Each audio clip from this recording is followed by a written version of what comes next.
Hello friends, तर परत एकदा स्वागत आहे तुमचं आपल्या शिव लर्निंग क्लासेस या यूट्यूब चॅनलमध्ये. आज आपण अक्षर वाचन हा भाग कंटिन्यू करणार आहोत.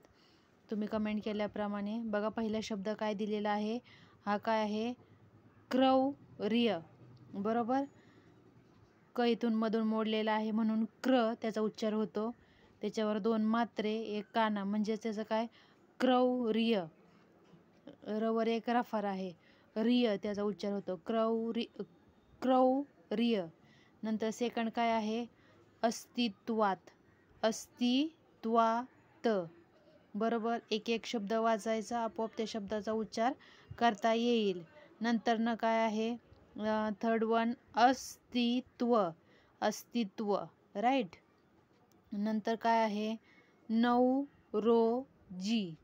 नौरोजी, राईट. आणि ज्ञ आणि ज्ञ दोन्हींचा उच्चार एकच होतो, तसा काही वेगळा उच्चार ज्ञ आणि ज्ञचा उच्चार होत नाही, पण ते शब्दाप्रमाणे अक्षर बदललं जातं. फॉर एक्झाम्पलसाठी मी दिले बघ, ज्ञानी, प्रज्ञा, अज्ञानी, अशी याची एक्झाम्पल असू शकतात ज्ञचे. आणि ज्ञ कोणते आहे?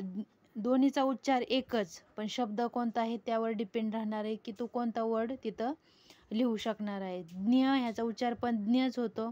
For example आज्ञापालन. आज्ञापालन, बरोबर, सेमच उच्चार होतो, फक्त शब्द कोणता दिलाय त्यावर डिपेंड राहणार आहे ते वाक्य किंवा शब्दरचना. हा काय आहे? ज्ञ. आणि हा पण आहे ज्ञ.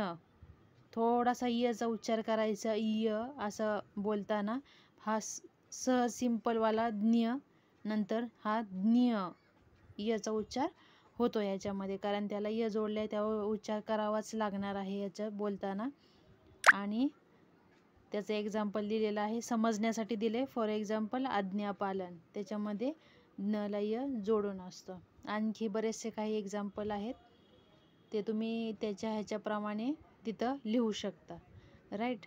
सो मे बी समजलं असेल. आजचा व्हिडिओ आपण इथेच एंड करूयात. एवढे शब्द होते आजच्या अक्षर वाचनासाठी. व्हिडिओ कसा वाटला कमेंटद्वारे कळवा. आवडल्यास लाईक, शेअर आणि आपल्या चॅनलला सबस्क्राईब करायला विसरू नका. आणि हो, ज्यांना गरज असेल, ज्यांना हे शब्द आणखी बाकीचे कोणी स्टुडंट असतील त्यांना वाचता येतं, त्यांच्यापर्यंत नक्की हा व्हिडिओ फॉरवर्ड करा. So thank you.